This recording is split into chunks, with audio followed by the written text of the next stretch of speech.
Hola, las saludo nuevamente, niñas. Bienvenidas a una clase el día de hoy, miércoles. Vamos a trabajar en la materia de historia. Sí, tal vez ya te diste cuenta, ¿verdad? Que hoy cambiamos de materia a trabajar. Vamos a ver también la materia de historia. Bienvenidas. Ok, el tema que vamos a trabajar se llama el maderismo y el inicio de la Revolución Mexicana. Como bien sabemos, en anteriores temas, ¿verdad? Nos quedamos con el porfiriato. Ahora sí que el periodo en que fue gobernado por Porfirio Díaz, pero a su vez estaba, ahora sí que muchas personas estaban en desacuerdo en esa forma de gobierno porque ya tenía más de 30 años a cargo, ¿verdad? Ya estaba frente al gobierno 30 años, entonces ya la gente ya no estaba de acuerdo. Entonces existía una falta de libertades políticas, el nulo respeto al sufragio y la acentuación de las desigualdades sociales aumentaron el descontento contra el régimen de Porfirio Díaz. Eso fue lo que va provocando, ¿verdad?, el inicio de la Revolución Mexicana, iniciando con el maderismo. En el ámbito político se formaron asociaciones como el Club Liberal Ponciana Arriaga, fue que defendía la no reelección, quiere decir que no, ya no estaban de acuerdo que Porfirio Díaz se siguiera reeligiendo como presidente.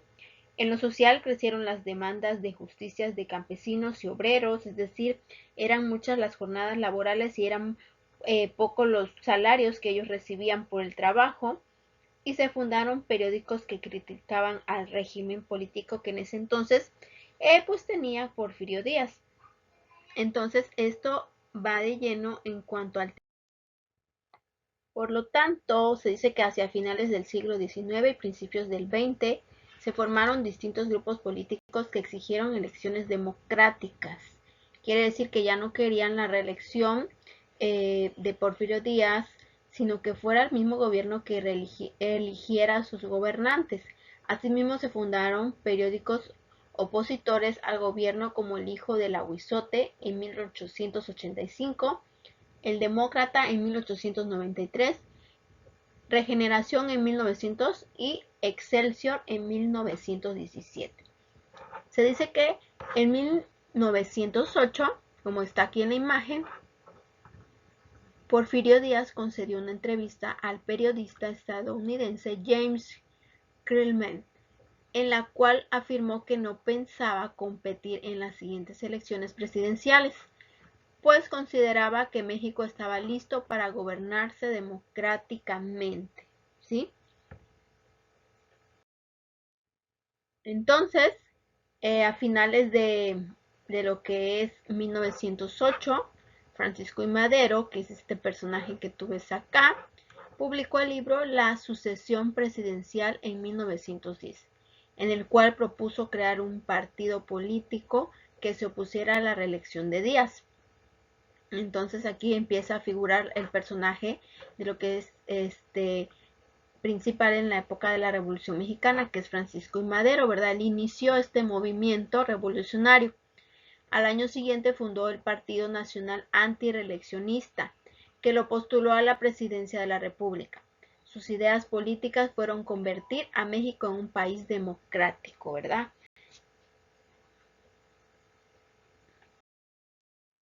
Bueno, entonces acá se dice que Madero, ¿verdad?, obtuvo gran apoyo durante su campaña electoral. Esto alarmó a Díaz, quien ordenó encarcelarlo bajo el cargo de sublevar a la población y de ultrajar a las autoridades. De este modo, las elecciones se realizaron mientras Madero se hallaba preso. Como se impidió el ejercicio al voto libre, Porfirio Díaz volvió a ganar la presidencia. Entonces, se dice que Madero logró escapar y protestó por esta situación mediante el Plan de San Luis, el cual provocaba a la población a levantarse en armas contra el gobierno.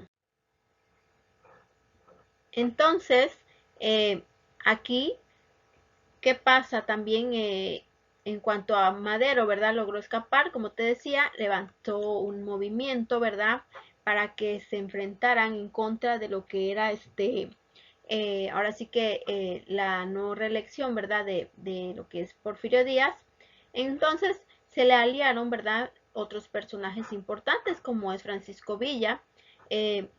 Su llamado encontró respuestas en diversas regiones del país, es decir, en este caso, Madero ahora sí que se levantó en este movimiento revolucionario y pues pudo ahora sí que concentrar personajes principales como Francisco Villa. Él se encontraba en Chihuahua junto con Pascual Orozco.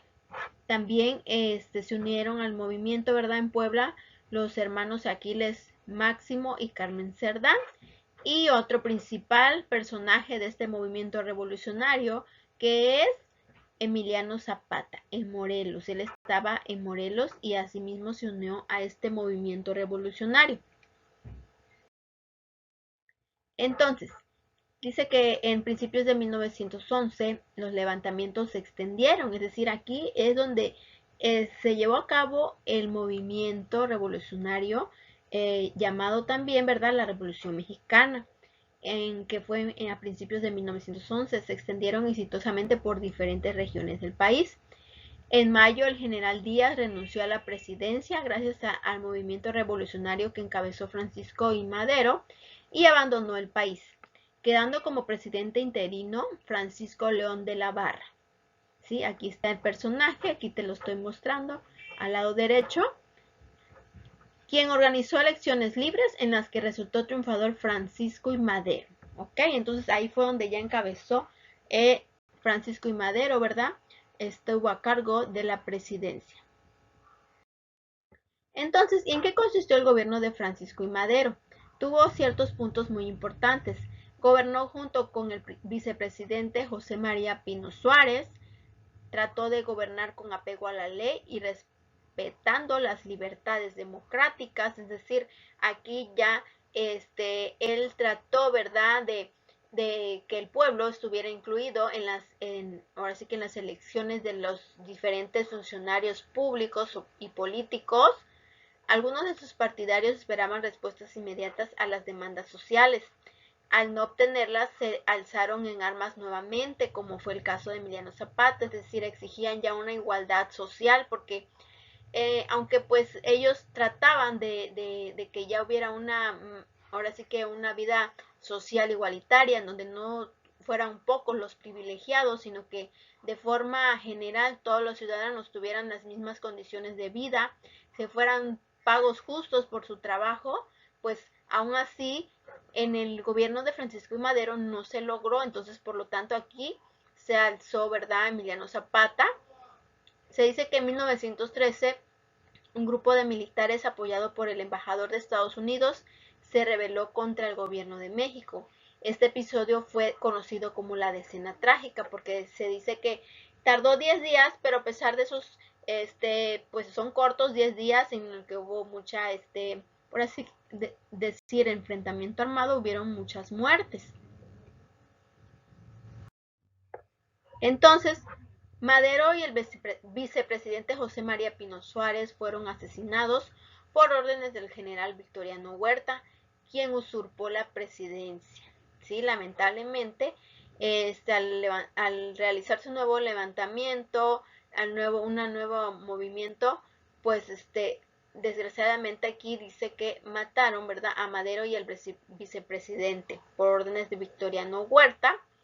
También dice que ante este hecho Venustiano Carranza, gobernador de Coahuila, elaboró el Plan de Guadalupe, en el que desconocía a Victoriano Huerta como presidente y se autonombraba primer jefe del ejército constitucionalista, llamado así porque el plan exigía el respeto a la Constitución. ¿Sale? Entonces aquí te estoy mostrando del lado derecho el personaje que es Venustiano Carranza, ¿sí? Porque pues igual y él se enfrentó en contra de Victoriano Huerta porque no fue una forma, ahora sí que ideal y correcta, ¿verdad?, de querer llegar al cargo político, no es una buena forma. Entonces vamos a realizar la tarea. realiza las actividades de la Guía Santillana, página 228 y 229. En el ejercicio 1 vamos a relacionar las características con el grupo social que corresponde. Tenemos en los recuadros de color verde las características y del lado derecho están los grupos sociales que estaban, ahora sí que, por los cuales se levantó el movimiento revolucionario principalmente, ¿verdad? Por los obreros que no estaban de acuerdo por los salarios mínimos que les pagaban por las fuertes y largas jornadas laborales y también los campesinos, ¿verdad? Entonces, vamos a relacionar como pide acá el ejercicio. Por ejemplo, debían trabajar largas jornadas. En ese entonces, los obreros estaban ligados a las haciendas por el sistema de endeudamiento, eran los campesinos y peones. Comenzaron a organizarse en sindicatos, los obreros. Perdieron tierras por la expansión de haciendas, los campesinos. Y finalmente, demandaban igualdad de salarios con los operarios extranjeros, eran los obreros, ¿sí? Bueno, y ya después acá dice, numera los hechos de manera cronológica, escribe el 1 al que ocurrió primero.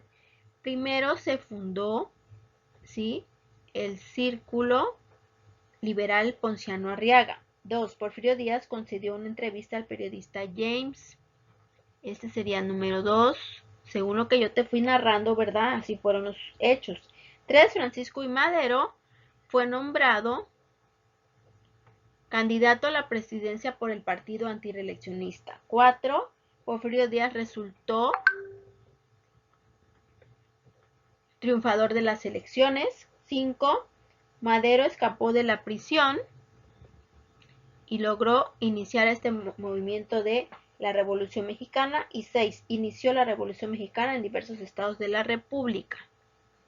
¿Sí? Entre ellos Morelos, también que se sumó, ¿verdad? Emiliano Zapata. En el ejercicio 3, observa la caricatura y subraya la respuesta correcta. Si tú ves ahí muy bien, ¿verdad? Te están mostrando qué personajes están aquí en las caricaturas. Se dice que es Porfirio Díaz y los militares, ¿sí? También Porfirio Díaz y un sacerdote menciona ahí, ¿verdad? Entonces, ¿quién es el personaje principal de la caricatura? Ah, pues tú vas a subrayar, ¿verdad? Que sería Porfirio Díaz. Entonces vamos a subrayar.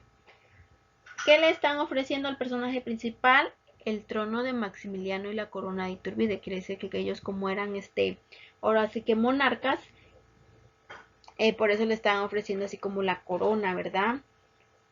Era como una forma de hacerle ver, ¿verdad?, que la forma en que él estaba gobernando no había traído ningún cambio a la situación política, social de México, sino seguía siendo como esas personas que vinieron a conquistar México sin ningún interés social a todos los ciudadanos mexicanos, sino que para su propio interés.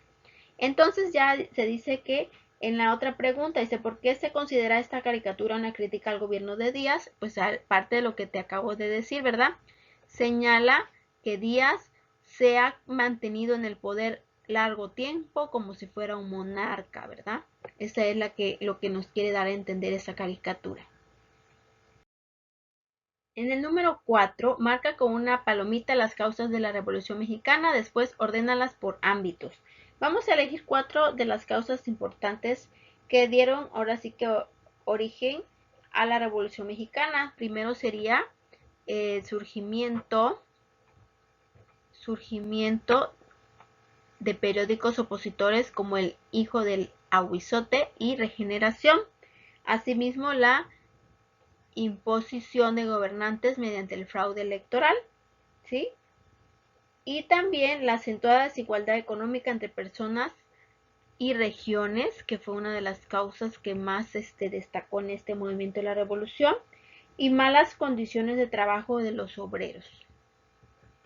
Ya en el siguiente esquema vamos a ordenarlas según los aspectos al que le corresponde en cada ámbito.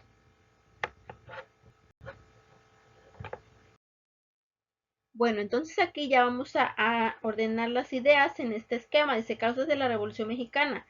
Sería en el aspecto político, sería imposición de los gobernantes mediante el fraude electoral. Social sería malas condiciones de trabajo de los obreros. Cultural sería surgimiento de periódicos opositores como El Hijo del Ahuizote y Regeneración. Y finalmente, en el económico, la acentuada desigualdad económica entre personas y regiones. ¿Ok? Recuerda, las ideas que elegimos en las que están arriba, esas lo ordenamos en el esquema de abajo. Bueno, te deseo un feliz día y espero te haya gustado este tema muy interesante para conocer acerca de nuestra historia de México. Te mando un fuerte abrazo, espero tus evidencias. Adiós.